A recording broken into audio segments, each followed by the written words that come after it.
Alors peut-être juste pour me présenter avant de lancer la présentation.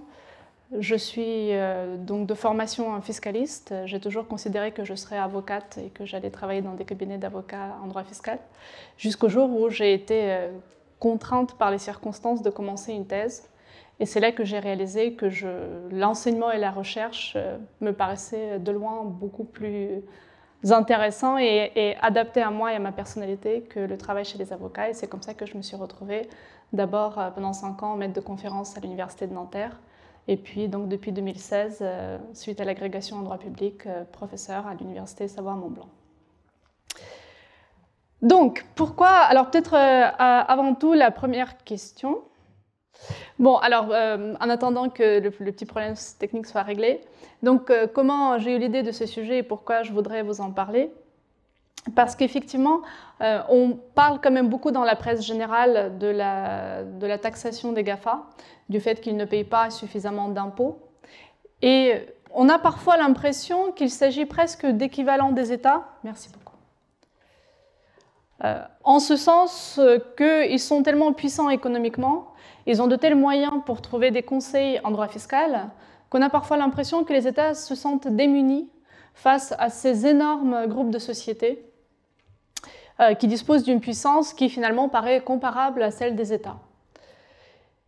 Et ce qu'il faut garder en tête, c'est que les GAFA, ils cristallisent ces difficultés dans les rapports entre les grands groupes multinationaux et les États, mais ces difficultés ne sont pas spécifiques aux GAFA, et nous verrons qu'à plusieurs niveaux, et surtout au niveau international, on a décidé de chercher des solutions qui ne seront pas limitées à ces sociétés du secteur du numérique, mais qui vont s'étendre à beaucoup d'autres groupes multinationaux qui, en réalité, présentent les mêmes défis pour la taxation. Et puis enfin, ce qui est important aussi à garder en tête, c'est qu'on peut avoir l'impression que la taxation des GAFA nous concerne très indirectement, puisqu'elle permet d'augmenter les recettes fiscales de l'État, mais que ça s'arrête là. Or, en réalité, le problème est tellement important, et la quête de solutions a forcé les États à être tellement innovants dans leur façon de trouver des solutions, dans le type de solutions, dans la façon de garantir l'exécution de ces solutions, que ces innovations institutionnelles et normatives risquent en réalité d'avoir une portée beaucoup plus importante, bien au-delà des GAFA et bien même au-delà des grands groupes multinationaux et de leur taxation. Et nous allons voir que ces innovations peuvent avoir un impact sur le rôle du législateur en France, sur le rôle du juge en France et sur les impôts tels que les droits de succession, l'impôt sur le revenu. Donc les choses qui peuvent nous concerner beaucoup plus directement.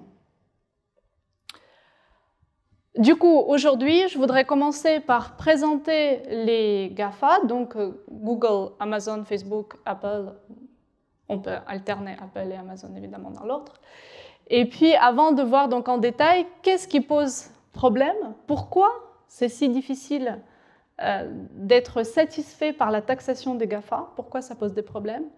Quelles sont les solutions qui existent déjà? Puisqu'en réalité, il y a déjà un certain nombre de solutions qui ont amélioré la taxation des GAFA, en tout cas augmenté les recettes fiscales que procurent les GAFA aux États. Et puis donc les solutions qui sont en cours d'élaboration et qui, par leur côté innovant, peuvent avoir un impact sur d'autres sujets dépassant donc le spectre de GAFA et de leur taxation. Alors, pour vous présenter les GAFA, je voudrais dire quelques mots. Donc, tout d'abord, les GAFA, comme je vous disais, donc Google, Amazon, Facebook, Apple. Le logo d'Amazon ne rentre pas dans le petit carré, mais vous voyez l'idée. Et au-delà de ça, je voudrais dire quelques mots sur leurs caractéristiques. Pourquoi est-ce qu'ils sont comparables et pourquoi est-ce qu'ils sont un peu à part par rapport à d'autres sociétés? Qu'est-ce qui les rend si particuliers? Donc, d'une part, il s'agit de ce qu'on appelle les entreprises multinationales. C'est-à-dire, ce sont des grands groupes de sociétés. En réalité, il ne s'agit jamais d'une société quand on parle de Google, Amazon ou Facebook, mais il s'agit bien des grands groupes de sociétés présents dans plusieurs pays. Avant d'aller un peu plus loin, quelques précisions sur les caractéristiques juridiques et économiques de ces groupes. Alors, au niveau du droit, ce qui est important de garder en tête, c'est que l'activité qui est exercée donc, est organisée par des sociétés. Et quand on parle des grands groupes multinationaux, on parle toujours d'énormément de sociétés. Là, je vous ai fait un petit exemple qui aide vraiment à comprendre l'organisation de ces sociétés, mais c'est très, très simplifié. Évidemment, dans le cas des GAFA, vous pouvez avoir des dizaines et des dizaines de sociétés, donc c'est bien plus complexe que ça. Mais il y a des points communs entre mon schéma, et c'est ce que je voudrais faire ressortir justement, et toute l'organisation, aussi complexe soit-elle des GAFA. Le premier point commun, c'est que vous avez toujours une entité tête de groupe qui va s'appeler la société mère et qui va exercer un contrôle sur d'autres sociétés qu'on va appeler filiales. Donc dans mon exemple, vous voyez, c'est la société qui est en France. Et comment est-ce qu'elle contrôle les autres filiales? C'est parce qu'elle détient leurs actions. Et par ce biais-là, elle est leur actionnaire. Donc elle participe à toutes les prises de décision importantes lors des assemblées générales des actionnaires. Elle peut contrôler et influencer la nomination des dirigeants des filiales. Et c'est elle qui a droit aux bénéfices de ces filiales. C'est toujours l'actionnaire qui a droit aux bénéfices de la filiale.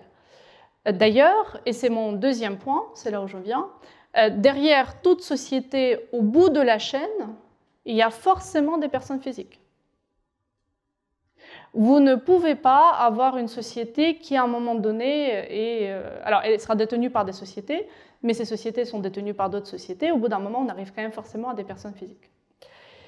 Et autre chose qu'il faut garder en tête, c'est que les bénéfices que réalise une société ne lui appartiennent pas. Pourquoi ils ne lui appartiennent pas? Parce qu'ils sont réalisés avec l'argent des actionnaires. Vous allez créer une société, c'est vous qui allez mettre de l'argent dans cette société. Donc c'est avec votre argent que la société va faire des bénéfices. Donc ces bénéfices ne lui appartiennent pas, c'est votre argent à vous en tant qu'actionnaire. C'est ce qui fait que lorsque la société a réalisé des bénéfices, ce sont les actionnaires qui décident qu'est-ce qu'on en fait.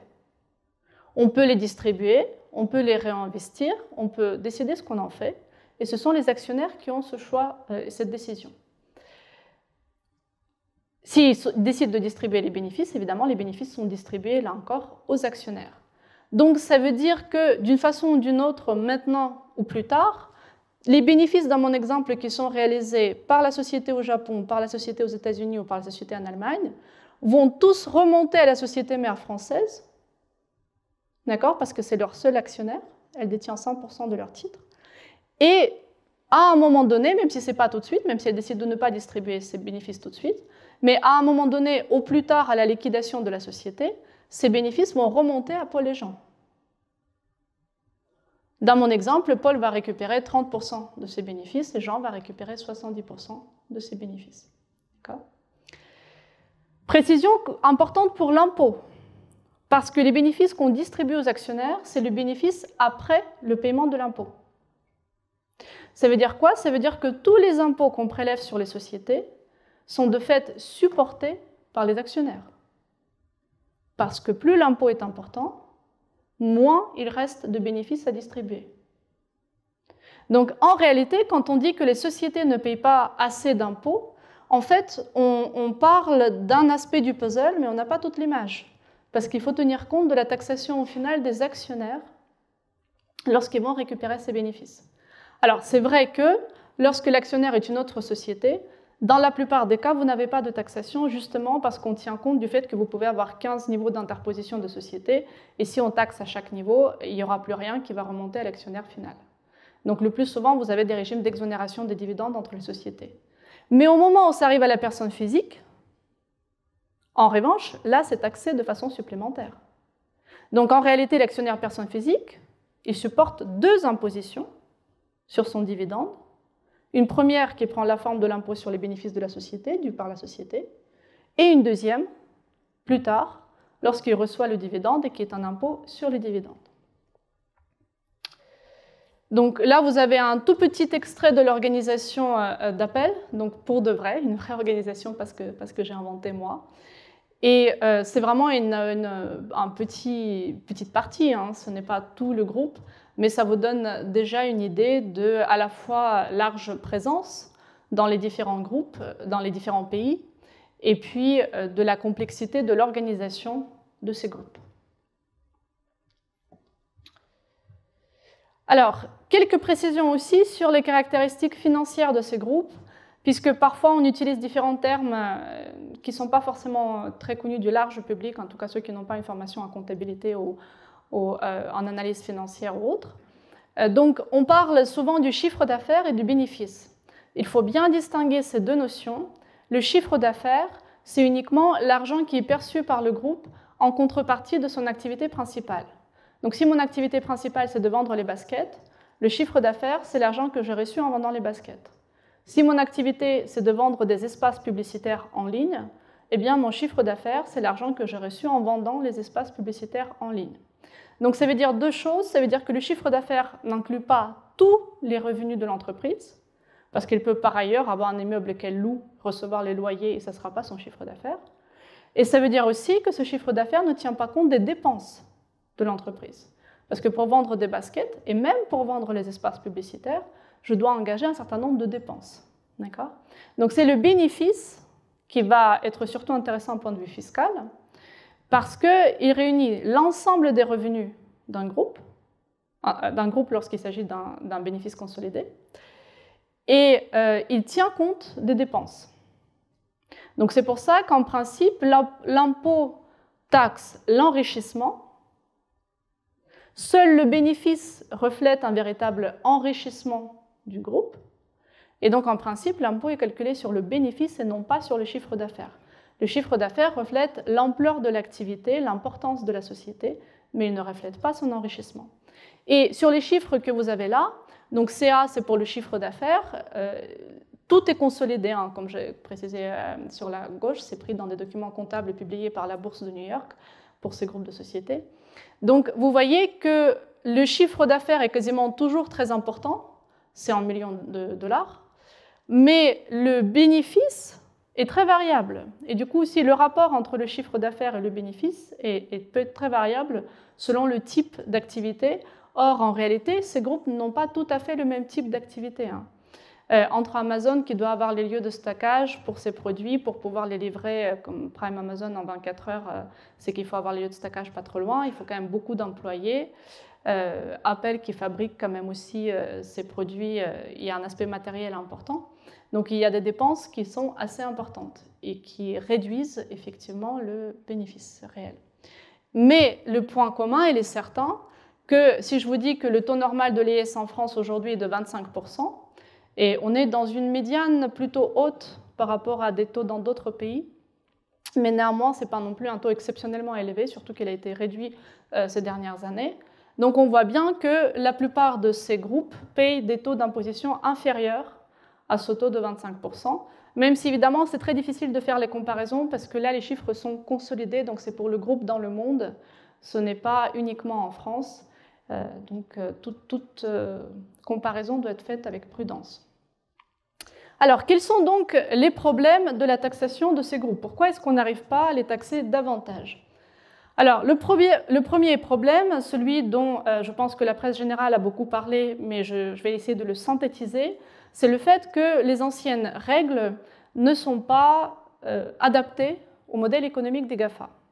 Et je dirais même plus généralement à la numérisation de l'économie. Alors déjà, quand on parle de règles fiscales dans le contexte international, de quoi parle-t-on?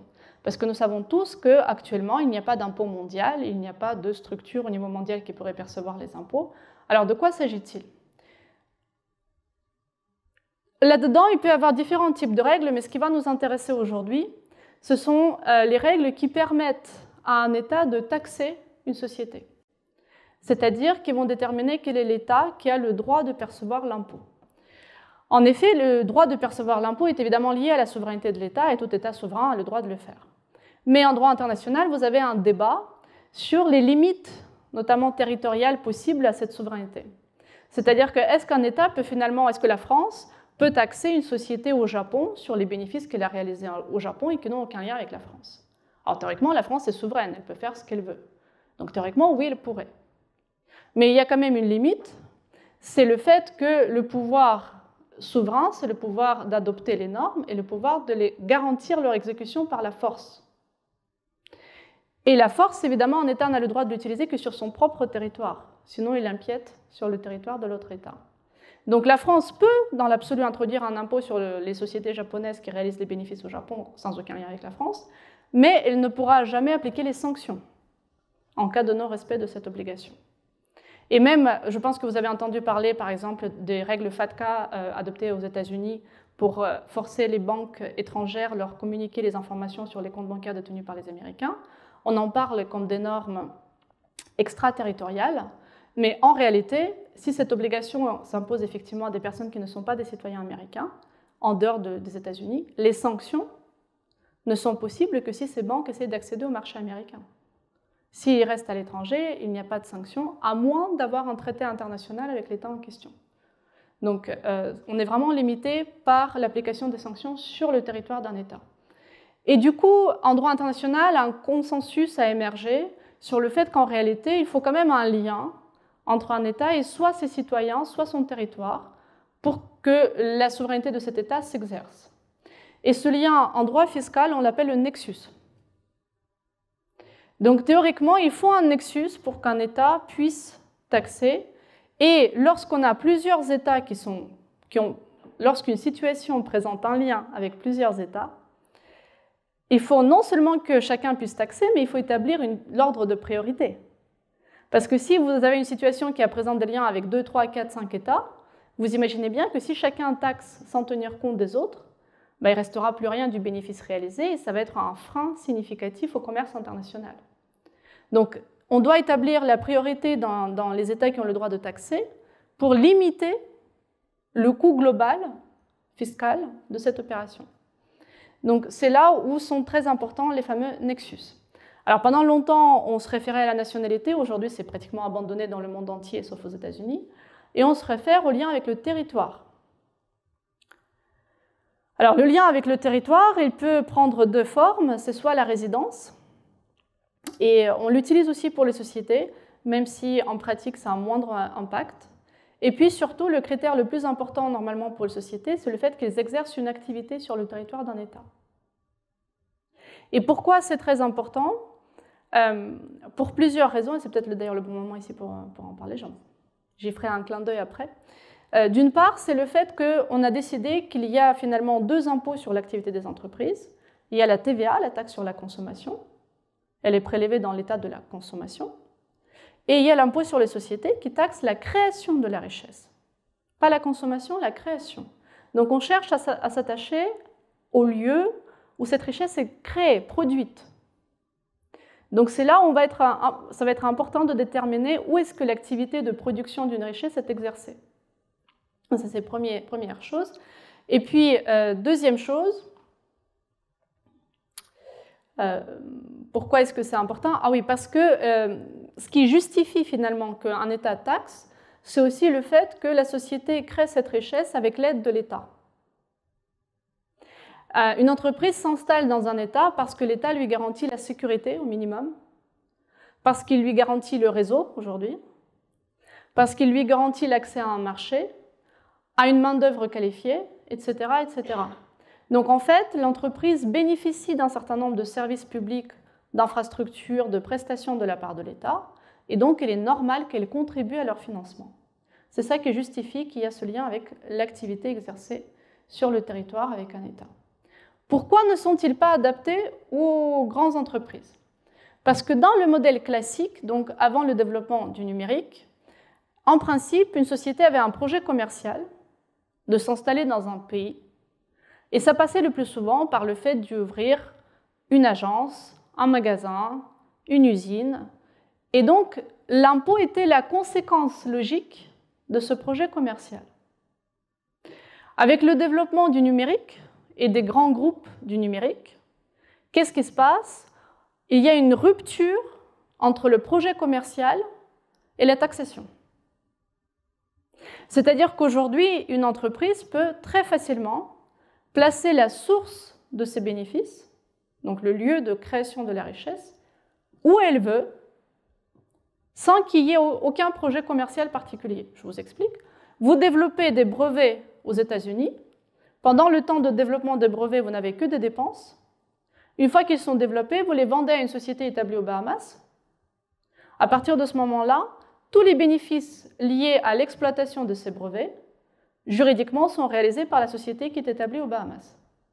Vous pouvez par ailleurs n'avoir aucun projet commercial aux Bahamas. Vous n'êtes pas intéressé par le marché local, vous n'allez pas utiliser les infrastructures locales, vous avez une boîte aux lettres aux Bahamas. Mais néanmoins, les brevets sont juridiquement rattachés à la société aux Bahamas. Donc on a cette rupture-là, et puis par ailleurs, évidemment, vous vous en doutez, l'autre problème du modèle numérique, c'est que vous avez accès au marché sans y avoir aucune présence du tout. Vous pouvez tout vendre en ligne, sans avoir ni bureau, ni magasin, ni agence, ni quoi que ce soit. Et tout l'accompagnement de la clientèle peut se faire également à distance. Donc on a cette rupture entre modèle commercial et création de la richesse et la taxation. Et du coup, évidemment, entre les États, vous avez ce qu'on appelle la concurrence fiscale dommageable, c'est-à-dire vous avez une concurrence pour attirer cette partie justement qui peut se déplacer très facilement dans le monde. Ces sources de richesse qui peuvent se déplacer facilement dans le monde en leur accordant des avantages fiscaux de plus en plus importants. Là, c'est justement le fameux clin d'œil à cette distinction entre l'impôt sur les sociétés et la TVA qui fonctionnait bien dans les règles classiques, qui fonctionne d'autant moins bien aujourd'hui que le rôle de la consommation s'est modifié. Avant, on pensait que la consommation, c'était finalement la dernière étape de la création de la richesse, mais qui finalement pouvait être dissociée du reste. Vous pouvez fabriquer les baskets dans un pays, vous les vendez dans un autre pays, les deux étapes finalement sont assez distinctes. Le problème, c'est qu'aujourd'hui, quand vous vendez les produits, vous récupérez les données. Et vos consommateurs, avec des likes, avec des réactions diverses et variées en ligne, ils créent des données, ils créent de la valeur pour votre entreprise. Donc finalement, aujourd'hui, on est toujours dans la reconnaissance du fait que la consommation est une étape de la production de la richesse, mais on n'arrive plus à la séparer du reste. Et du coup, cette logique de dire, c'est pas grave s'il y a une entreprise qui vend ses produits dans un état où elle ne les produit pas, parce que de toute façon, elle va payer la TVA. Oui, mais en fait, on va dire que l'état où elle vend ses produits, c'est quand même un état de création de la richesse. Ce n'est pas juste un état de la consommation.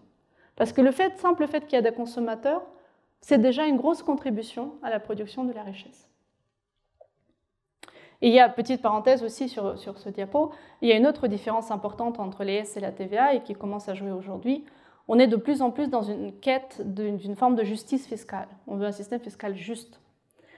Or, il y a une différence essentielle dont vous êtes tous conscients, je suis sûre, entre l'IS et la TVA, c'est que la TVA, par définition, est supportée par le consommateur et non pas par la société, alors que l'impôt sur les sociétés est censé être supporté par la société, même si, comme on l'a dit, en réalité, il est supporté par l'actionnaire. Mais en tout cas, théoriquement, pas par le consommateur. Et donc, on se dit que, finalement, lorsqu'une entreprise réalise beaucoup de bénéfices sur un marché, que cette consommation, en plus, lui apporte des données, lui apporte de la valeur, il est normal qu'il y ait un impôt sur place, prélevé, qui soit supporté par cette société ou ses actionnaires, et non pas par le consommateur. Donc, ça reprend un peu l'exemple que je vous donnais tout à l'heure avec le développement de brevets aux États-Unis, le placement des brevets aux Bahamas, et du coup, tous les bénéfices, peu importe où ils sont réalisés, reviennent finalement à la société établie aux Bahamas. Deuxième problème, je vais passer un peu plus rapidement là-dessus, c'est évidemment le poids économique des GAFA. Il ne faut pas se voiler la face. Vous avez des sociétés qui ont parfois des chiffres d'affaires quasiment comparables au PIB d'un État, petit État. Donc forcément, ça rend les choses compliquées. Pour donner juste un petit exemple, les chiffres viennent du site d'Amazon, plus de 11 milliards d'euros investis en France, 15 000 postes créés en CDI, et je n'ai pas repris, il y avait d'autres exemples de données, notamment des postes hors CDI ou autres. De la même façon, alors ça c'est un exemple aussi assez intéressant, pour rappel, la valeur globale de toutes les actions du groupe, à un moment donné sur la bourse, c'est ce qu'on appelle la capitalisation, c'est la valeur globale de l'ensemble des actions du groupe, a dépassé 3 000 milliards de dollars, ce qui est donc plus que le PIB de France. Donc ça vous montre le poids économique de ces sociétés. Et un tout dernier exemple, il y a une transaction signée avec Google en 2019 par la France qui a quand même rapporté 500 millions d'euros à la France, qui est quand même non négligeable comme recette fiscale. En quoi est-ce que ça a un impact ? Ça peut, pour certains États donc, qui souhaitent attirer ces grands groupes chez eux, pour pouvoir bénéficier de leurs investissements, des emplois, quand même des recettes fiscales, etc., leur accorder des régimes fiscaux favorables. Et ces régimes fiscaux favorables, ce n'est pas forcément une loi spéciale GAFA qui va dire les GAFA ne payent pas d'impôts chez nous. Ça peut être aussi une application, je dirais, bienveillante des règles générales. Parce que toute loi, et surtout en matière fiscale dans laquelle les lois sont souvent pas très claires, il faut le dire franchement, tout dépend de l'interprétation. Or, une entreprise ne peut pas se permettre de découvrir 7 ans plus tard qu'elle a mal interprété les règles et qu'il faut qu'elle paye non seulement le supplément d'impôt, mais en plus les intérêts de retard, mais en plus les sanctions, etc. etc. Donc, qu'est-ce qu'elle va faire? Elle va aller voir l'administration fiscale et elle va lui demander quelle est l'interprétation des règles que je dois retenir. Et la réponse de l'administration fiscale, c'est ce qu'on appelle un rescrit, ou un ruling dans des pays anglo-saxons. Et évidemment, face à un groupe très puissant, très important pour l'économie locale, l'administration fiscale peut être tentée de retenir une interprétation des règles générales plutôt favorable à ce groupe pour l'inciter effectivement à venir s'installer dans ce pays en toute sécurité. Donc c'est quelque chose qui peut réellement influencer les règles juridiques et fiscales applicables à ces groupes. Bon, le temps passe vite, donc on verra si j'ai le temps de revenir à des exemples comme ce type-là. Je vais avancer et je voudrais quand même dire que les États ne sont pas totalement démunis face à ces situations et à ces problèmes. Il y a quand même des solutions et comme je le disais tout à l'heure au début, il y a des solutions qui sont déjà mises en œuvre. Alors, le problème, c'est que vous vous êtes rendu compte, on a quand même une tension très forte entre les grands groupes multinationaux qui, au final, dans une large mesure, ont les mêmes actionnaires et qui donc ont une vision très globale de leur modèle commercial et qui peuvent se déplacer d'un État à un autre très facilement, face à la taxation qui est par essence nationale. C'est le cœur de la souveraineté d'un État. C'est là où ça devient justement difficile, c'est chaque État doit appréhender par son système juridique et fiscal national quelque chose qui le dépasse complètement, qui est totalement global et mondial. Donc, on a quand même un certain nombre de solutions unilatérales qui sont possibles pour répondre à ces problèmes, mais évidemment, assez rapidement, les États se sont dit, en réalité, la seule vraie solution efficace serait celle qui serait adoptée à plusieurs, d'une façon aussi globale que les modèles économiques de ces groupes de sociétés. Néanmoins, le temps de trouver cet accord multilatéral, c'est-à-dire à plusieurs, les États ont commencé par adopter déjà des règles nationales unilatérales. Alors, première chose qu'il faut garder en tête, on revient toujours à ça, une règle de droit inscrite dans la loi requiert toujours une interprétation. Et ce sont les juges nationaux qui sont maîtres de cette interprétation, au final. L'administration fiscale peut donner sa variante dans le rescrit, mais le juge peut l'annuler, le juge peut revenir dessus. Donc, le maître, au final, de cette interprétation est le juge. Et il peut modifier la portée de la compétence fiscale de l'État juste en changeant une interprétation. Je vais vous donner un exemple. Il s'agissait de la société Apple, qui avait une filiale en France. La société en question, Apple ici, était établie en Irlande. Ils étaient effectivement toutes les deux au final détenues par la société mère américaine, évidemment, comme d'habitude. La société irlandaise avait tous les brevets qui permettent d'avoir une publicité ciblée. Vous savez, si vous aimez beaucoup les chaussures et que vous allez tout le temps sur les sites de chaussures, vous allez avoir la publicité liée aux chaussures. Si vous allez sur le site des livres, vous allez avoir la publicité de livres et ainsi de suite. Donc, ce type de publicité ciblée, qui est évidemment très intéressante pour les entreprises parce que ça augmente significativement l'efficacité de ces publicités, elles sont possibles grâce à des technologies spécifiques. Et c'est l'exploitation de ces technologies qui génère véritablement le prix qui est la cause du prix particulièrement élevé de ces publicités ciblées. Ces technologies sont détenues par la société irlandaise. D'accord ? La société irlandaise souhaite vendre les espaces publicitaires qui utilisent ces technologies partout en Europe. Elle a donc des sociétés filiales partout en Europe, mais ces sociétés filiales ne font qu'approcher les clients et négocier avec eux les contrats. Ensuite, le contrat repart en Irlande par mail pour être signé de façon informatique par la société irlandaise. Qui peut taxer les bénéfices générés par ces contrats ? Juridiquement, ces bénéfices sont liés à la signature des contrats de vente d'espaces publicitaires. Donc juridiquement, ce sont les bénéfices de la société irlandaise. D'accord ? La société irlandaise verse une rémunération à la filiale française pour la rémunérer de son aide dans la négociation. Ça, c'est taxé en France. Ça, ce n'est pas le sujet. Mais la rémunération de la société française est tout à fait anecdotique par rapport au montant des bénéfices générés par la vente d'espaces publicitaires. Vous avez une convention fiscale entre la France et l'Irlande qui nous dit la chose suivante. Elle nous dit que la France peut taxer les bénéfices de la société irlandaise s'ils sont réalisés grâce à un agent qui est en France et qui a le pouvoir d'engager juridiquement la société irlandaise. Ah, alors la France reprend l'espoir. Elle se dit, ah bah chouette, bah en fait, j'ai qu'à dire que finalement, la filiale française, lorsqu'elle négociait les contrats, bah en fait, elle participait à engager juridiquement la société irlandaise.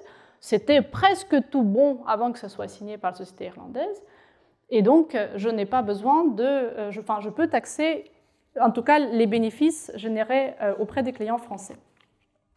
Mais pendant très longtemps, donc c'est les juges administratifs qui sont compétents sur ces questions-là, pendant très longtemps, le Conseil d'État jugeait que la capacité d'engager une entreprise, c'est la capacité à signer un contrat en son nom.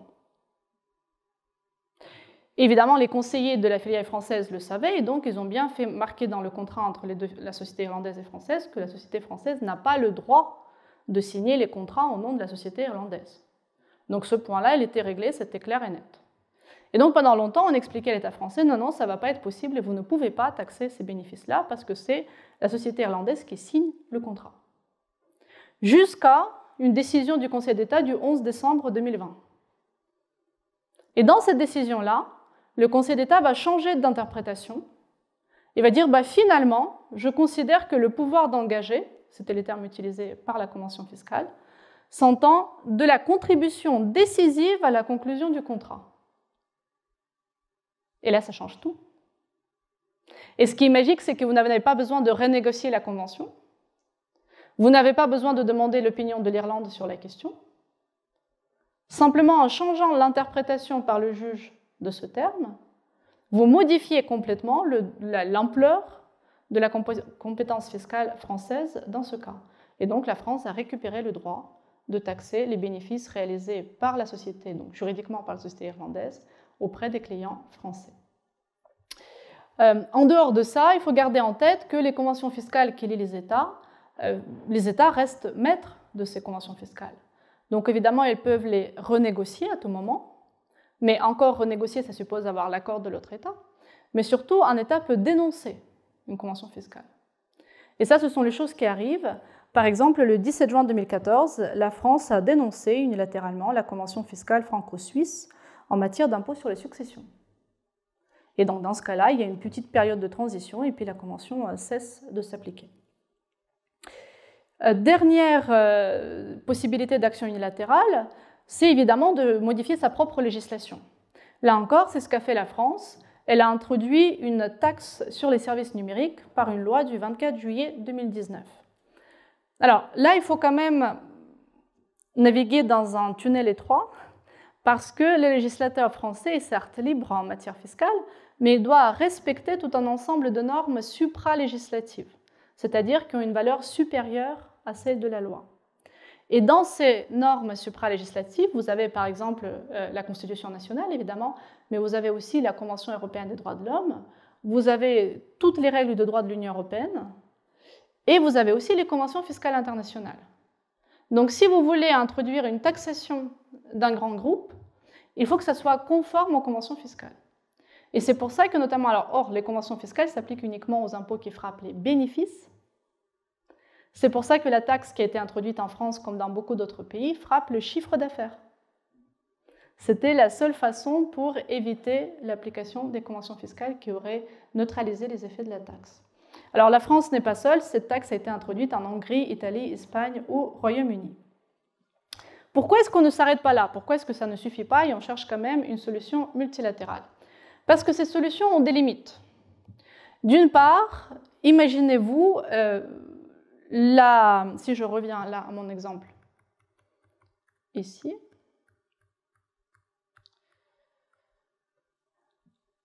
On a dit que quand vous avez une société qui présente des liens avec plusieurs États, les États ont choisi, en règle générale, quand même de se répartir les droits de la taxer pour éviter que tous les États taxent cette situation et qu'il y ait vraiment un coût fiscal énorme. Donc, on dit que l'État de la résidence, et souvent ça va être l'État de la résidence de la société mère, il doit accorder les crédits d'impôt, c'est-à-dire il doit déduire de son impôt dû dans son pays l'impôt qui a été payé à l'étranger. D'accord ? Donc vous imaginez, si ma société mère en l'espèce est aux États-Unis, comme c'est le cas pour toutes les GAFA, et que la France commence à augmenter ses impôts sur les bénéfices de ces sociétés, ça veut dire que les impôts sur ces bénéfices aux États-Unis vont automatiquement baisser, parce qu'ils vont devoir déduire de leurs propres impôts les impôts qui sont payés en France. Donc forcément, ça peut créer des tensions. Et c'est ainsi que lorsque la France a introduit la taxe sur les services numériques, les États-Unis ont menacé d'appliquer des droits de douane supplémentaires sur le vin et le fromage. Alors finalement, ça a été suspendu au dernier moment, mais ça a été extrêmement tendu entre les deux États. D'autre part, il faut se dire aussi que vous avez énormément de difficultés dans l'articulation des règles nationales sur la scène internationale. Alors, je n'ai pas d'exemple à vous donner, ça donne des situations assez complexes et étriquées, mais simplement, il faut savoir que pour une entreprise, surtout pour un grand groupe multinational, avoir à gérer 50 législations nationales applicables, c'est un casse-tête pas possible, et c'est un véritable frein à son développement à l'international. Même si elle est prête à payer tous les impôts que vous voulez, ce n'est pas une question du montant d'impôts à payer, c'est juste que juridiquement, c'est une usine à gaz. Et non seulement c'est une usine à gaz, mais en plus c'est une usine à gaz dont les règles de fonctionnement peuvent changer à tout moment. Parce qu'il suffit qu'un État change sa législation, tout change pour le groupe, l'articulation qu'elle a mise en place entre les solutions nationales rechange, enfin ça devient assez compliqué à gérer pour le groupe. Donc les États essaient quand même de l'éviter pour ne pas trop pénaliser les grands groupes. Alors du coup, on essaie de développer d'autres solutions. Au niveau multinational, au niveau multilatéral, donc nous avons les solutions au niveau de l'Union européenne, qui n'était pas du tout inactive sur ces questions-là. Alors premièrement, on a les règles en matière d'aide d'État, puisque les règles en matière de concurrence sont harmonisées au niveau de l'Union européenne, et ils interdisent aux États d'accorder des aides aux entreprises de façon unilatérale, sauf quelques exceptions, comme les aides aux consommations, à la consommation, les aides aux régions défavorisées, etc. Mais en dehors de ces quelques exceptions harmonisées évidemment au niveau de l'Union européenne et dont le respect est contrôlé par l'Union européenne, les États n'ont pas le droit d'accorder des aides. Or, dans les années 2000, finalement, l'Union européenne et la Commission européenne a réalisé, mais finalement, lorsqu'un État accorde un régime fiscal particulièrement favorable à une entreprise, c'est une aide d'État. Au lieu de verser de l'argent à une entreprise, il lui permet d'en économiser. Mais il lui permet d'en économiser en réduisant ses propres recettes. Donc c'est l'État qui supporte le coût de ce régime fiscal favorable. Donc c'est une aide d'État. Et c'est ainsi qu'un certain nombre, notamment des rescrits dont on a parlé tout à l'heure, qui ont donné une interprétation particulièrement favorable des règles générales à Amazon ou Apple, ont été qualifiés d'aide d'État par la Commission européenne.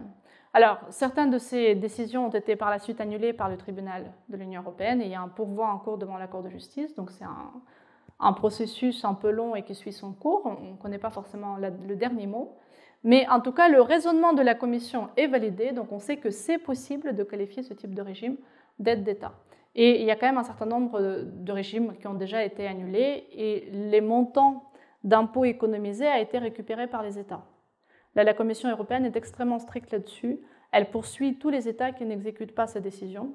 Et la Cour de justice peut prononcer des amendes et des sanctions financières, y compris par jour de retard en cas de non-exécution. Donc pour le coup, on a des moyens juridiques de pression très considérables. Ensuite, l'Union européenne peut harmoniser des règles. Alors, elle l'a fait beaucoup en matière fiscale, et d'ailleurs ce qui est assez intéressant, parce que je pense que vous savez que le droit fiscal ne relève pas de la compétence de l'Union européenne, c'est la compétence des États membres, mais néanmoins la fiscalité a un tel impact sur le marché intérieur que l'Union européenne en fait est autorisée par les États dans les traités d'intervenir en dehors de ces domaines de compétences lorsque c'est nécessaire pour le bon fonctionnement du marché intérieur. Et c'est sur ce fondement-là, sur cette autorisation-là des États, que l'Union européenne a adopté un certain nombre de directives en matière fiscale qui sont toujours adoptées à l'unanimité des États membres, justement pour préserver le fait que c'est la compétence des États membres. Donc on ne peut pas imposer à un État une règle qu'il ne veut pas. Et néanmoins, il y a eu beaucoup de directives, donc notamment en matière d'échange d'informations. Il faut savoir qu'aujourd'hui, si vous achetez un bien en Suisse, l'administration fiscale suisse le dit tout de suite à l'administration fiscale française. La Suisse n'est pas dans l'Union européenne, mais en Italie. Ceci étant dit, ça marche aussi avec la Suisse, mais par d'autres accords. Les administrations fiscales aujourd'hui échangent des informations de façon automatique, continue. Donc ce n'est même pas à la demande, c'est très souvent vraiment dès qu'elle a connaissance d'une information qui serait susceptible d'intéresser un autre État, elle le dit tout de suite. Et alors après, ça pose des difficultés de gestion de cette information par l'État qui le reçoit, qui doit à la fois traduire cette information, en prendre connaissance, comprendre qu'est-ce que ça implique, etc. Donc toutes les difficultés ne sont pas résolues pour autant, mais en tout cas, il y a beaucoup de règles dans ce domaine. Et puis, il y a des règles anti-abus qui ont été... Alors la directive ATAD, sur mon diapo, c'est une directive anti-abus qui a été adoptée également donc, au niveau de l'Union européenne. La première de ces directives date du 12 juillet 2016. Elles ont été modifiées déjà un certain nombre de fois depuis, à chaque fois pour introduire de plus en plus de règles strictes permettant de contrer les différents abus de la part des entreprises. Il y a eu également des propositions de directives qui étaient spécifiques au numérique et qui visaient vraiment spécialement les GAFA. Donc une directive sur la taxe sur les services numériques, qui a d'ailleurs servi d'inspiration aux législateurs français, et une proposition de directive sur la présence numérique significative pour considérer que finalement, on a dit que dans les règles classiques, ce qui comptait, c'était le lieu de l'exercice d'une activité. Et cette proposition de directive vise à dire que finalement, lorsque vous êtes très présent sur Internet, sur les sites .fr, vous avez votre lieu d'exercice d'activité en France. Simplement, votre activité est exercée de façon numérique. Ces propositions de directive datent de 21 mars 2018, mais elles n'ont jamais été adoptées. Et le flambeau est passé au niveau vraiment, véritablement international. Alors, au niveau international, nous avons donc les administrations fiscales de 141 États, ce qui est quand même sans précédent, qui se sont réunis pour négocier sous l'égide de l'Organisation pour la coopération et le développement économique, l'OCDE, et qui ont commencé à travailler ensemble vers la fin des années 2009-2010 pour travailler sur les projets anti-l'érosion de la base imposable, anti-BEPS. On en a parlé aussi dans la presse générale. Mais à l'époque, c'était quand même plus limité, c'était moins multilatéral, il n'y avait pas 141 États. Et c'est véritablement depuis 2018, lorsqu'on a compris que dans le cadre du projet anti-BEPS, on n'arrivait pas à trouver un accord sur la taxation du numérique, qu'on a décidé à la fois d'élargir le projet pour inclure d'autres États, pour qu'il soit véritablement pratiquement mondial. Et puis, d'autre part, on a aussi choisi d'élargir le champ des solutions qu'on recherche, puisqu'on ne vise plus les GAFA, on vise toute l'économie numérisée. Parce que, comme je vous disais, les GAFA, ils cristallisent les difficultés. C'est le cas le plus flagrant de ces difficultés. Mais en réalité, vous retrouvez les mêmes difficultés dans tous les grands groupes multinationaux qui exercent dans le contexte d'une économie numérisée, comme est aujourd'hui la nôtre. Ce projet est très multilatéral, donc de ces 141 États, consiste dans deux piliers, pilier 1, pilier 2. Le premier pilier permet à l'état du marché, c'est-à-dire l'état dans lequel l'entreprise n'est pas présente autrement que par les ventes sur le marché, à taxer une partie, alors elle taxe une partie d'une partie du bénéfice. Donc ce n'est pas énorme, en réalité, le droit que récupèrent ces États. Pourquoi est-ce que ce n'est pas énorme? Parce qu'il n'y avait pas d'accord entre les États sur la nécessité d'accorder des droits de taxation à ces États de marché. Pourquoi il n'y avait pas d'accord? À la fois pour toutes les raisons que je vous ai mentionnées tout à l'heure sur le fait qu'on considère qu'il y a déjà la TVA et que la consommation n'est pas une source de richesse en soi, c'est la finalisation du processus. Et d'autre part, parce qu'évidemment, là encore, si plus vous accordez de droits de taxer à l'état du marché, plus l'état de résidence de la société va devoir déduire cet impôt de son propre impôt, et donc ça va réduire ses propres recettes fiscales, donc ce n'est pas neutre. Ce n'est pas quelque chose qui est bien pour tous les États. C'est quelque chose qui est bien pour les États où il y a beaucoup de consommateurs, mais peu de producteurs de richesse. C'est beaucoup moins bien si vous avez également des entreprises producteurs de richesse, comme par exemple les États-Unis. La France est en situation un peu médiane. Elle est quand même plus aujourd'hui un état de consommation, en réalité. Mais il y a quand même, dans certains domaines, évidemment, toujours production de richesse. Et donc, c'est aussi difficile à bien cibler les intérêts de la France dans ces négociations. Et pilier 2, donc quant à lui, alors là, l'idée est très différente. Il s'agit d'établir ce qu'on... Alors, on appelle ça l'impôt minimum mondial. Alors, en réalité, rien ne sera véritablement mondial. Ça sera justement par des législations nationales de tous les États.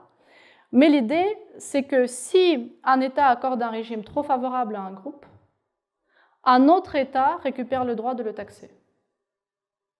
Et comme on a vu que justement, et là on prend au piège quelque part ces groupes multinationaux à leur propre piège, à leur propre jeu, c'est que comme tout est globalisé, peu importe dans quel État c'est taxé pour le groupe, c'est les mêmes actionnaires qui supportent le coût. Donc si l'Irlande accorde un rescrit très favorable et que ce n'est pas taxé en Irlande, mais que la France récupère le droit de taxer ses bénéfices, pour le groupe, l'Irlande perd son attractivité. Ça n'a plus aucun sens d'aller s'installer en Irlande parce que de toute façon, ces bénéfices seront taxés ailleurs. Et l'idée ici, c'est de revenir à relier le projet commercial et la taxation. Que les entreprises ne s'installent plus dans certains pays uniquement pour des raisons fiscales. C'est ça qu'on cherche à neutraliser. Alors, où est-ce qu'on en est? On a l'accord politique alors pas de 141 États, mais de 137 États, a été acquis en octobre 2021. Donc nous avons l'accord de principe. En revanche, la transposition, vous vous en doutez, est un processus d'une complexité redoutable et qu'il faut mener avec plusieurs États, donc ce n'est pas simple. Le pilier 1 devrait prendre la forme d'une première convention fiscale multilatérale. Jusque-là, toutes les conventions fiscales ont été négociées par 2 États. C'est bilatéral, parce que ça dépend des intérêts économiques de chaque État. Là, on a une première convention multilatérale. Le texte est en cours d'élaboration par le CDE. On n'a pas encore le texte de la convention. Le pilier 2 va être transposé, comme je vous le disais, donc uniquement par des règles nationales, en principe. Donc chaque État va modifier ses règles. Et alors, ce qu'a dit le CDE aux États participants, les règles du jeu pour ainsi dire, c'est qu'ils ne sont pas obligés d'adopter les règles proposées qu'ils ont négociées dans le cadre de l'OCDE, si au final ils ne sont pas d'accord avec ces règles. Mais en revanche, ils doivent laisser faire les autres États.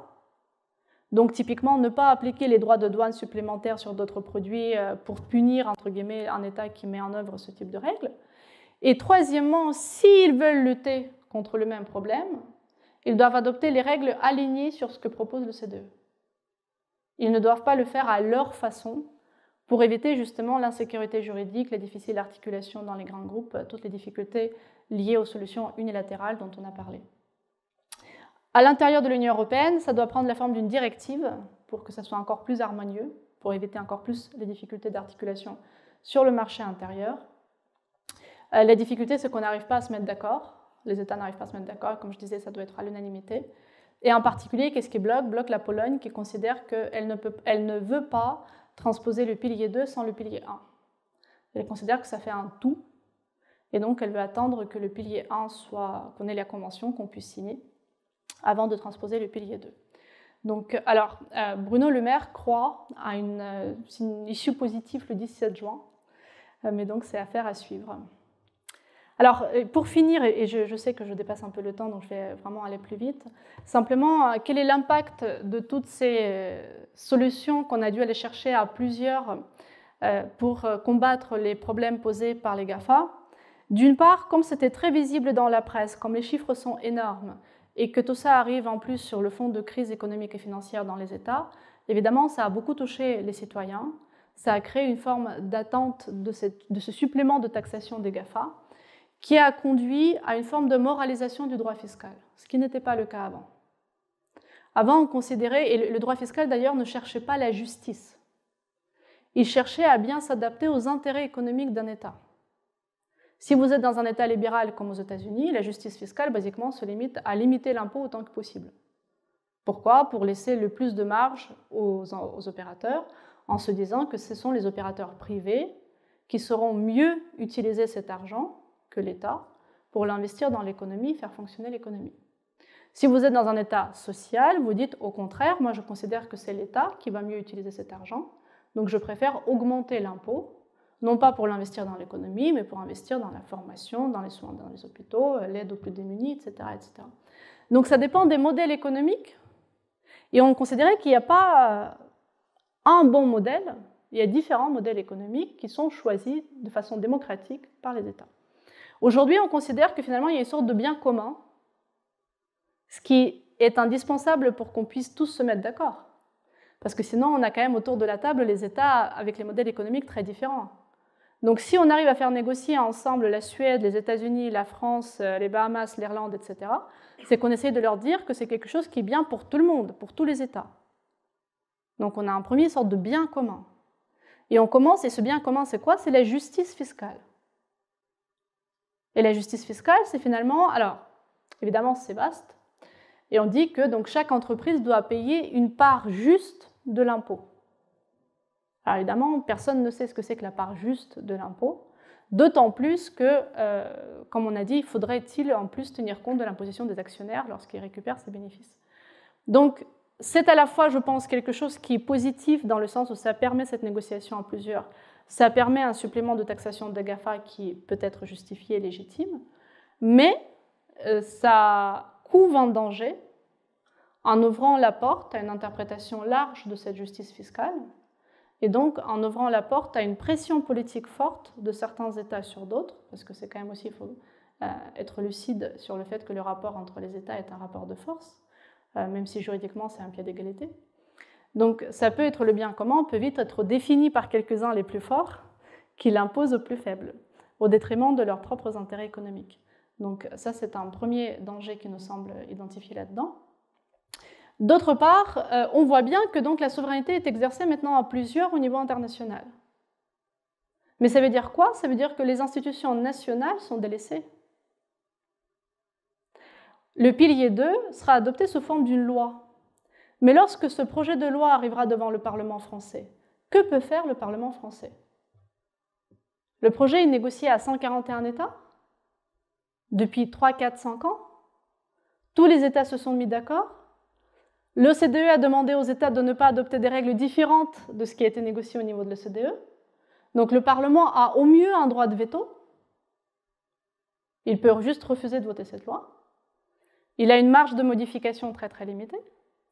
Et ça serait encore plus le cas pour la Convention multilatérale. Les conventions internationales, c'est la compétence du gouvernement, même lorsque ça porte sur la matière fiscale. Donc le Parlement, il autorise la ratification, c'est tout ce qu'il fait. Il ne peut pas modifier une convention. Or, à partir du moment où on introduit, c'est ce qui va être le cas dans le pilier 1, des règles substantielles d'imposition, c'est-à-dire pratiquement des règles de calcul de l'impôt, ce qui n'a jamais été le cas jusque-là, enfin, dans une très très faible mesure. Dans des conventions internationales, ça veut dire que le législateur français n'a plus son mot à dire sur les règles de calcul de l'impôt des grands groupes. Et ce qui est en plus d'autant plus dommage, c'est que le législateur français ne s'investit pas suffisamment, contrairement à d'autres parlements, dans le suivi des négociations. Il pourrait avoir un rôle important à jouer lors des négociations, mais ce n'est actuellement pas le cas. De la même façon pour le juge, et je termine là-dessus, de la même façon, ça peut avoir un impact sur le juge national, parce que vous vous en doutez, si on adapte ces règles à 141 États, on n'a pas de juridiction internationale en matière fiscale. Donc théoriquement, si vous avez des problèmes, vous allez devant le juge national. Mais si c'est le cas, on va avoir 141 interprétations différentes de ces règles. Ça ne va jamais fonctionner. Donc qu'est-ce qu'on fait? On va éviter qu'on aille devant le juge national. Soit par des mécanismes de prévention des différends, donc on va faire en sorte qu'ils n'apparaissent même pas, et là je n'ai pas le temps de le développer malheureusement, soit en ayant recours à l'arbitrage. Donc on va nommer des experts qui vont se prononcer. Mais du coup, ce n'est pas le juge national. Et les experts internationaux, est-ce qu'ils vont vous garantir le respect des garanties prévues en matière constitutionnelle par la Constitution en matière fiscale? Est-ce qu'ils vont vous garantir l'articulation de ces solutions avec les lois nationales en matière fiscale, etc., etc. Donc ça pose quand même un certain nombre de questions. Et ce sont ces questions que j'examine avec les collègues en droit fiscal et en droit international public dans le cadre du projet Intertax Law, qui va donner lieu à une conférence à Paris fin juin. Et nous travaillons vraiment sur l'impact de ces réformes-là, non pas sur l'impôt des grands groupes, parce que ça, il y a plein de personnes qui travaillent dessus, mais nous travaillons vraiment sur leur impact sur les institutions nationales et sur le processus normatif en matière fiscale. qui peut donc, alors sachant que le CDE donne des recommandations et en matière de droit de succession et en matière d'impôt sur le revenu, on peut très bien, dans les années qui viennent, alors à moyen-long terme, avoir les mêmes méthodes transposées à l'impôt sur le revenu, transposées au droit de succession. Et donc, il s'agit d'anticiper ce type de situation et donner des outils aux institutions nationales pour être actifs et continuer à veiller aux intérêts de la France dans le cadre de ces processus. Merci beaucoup.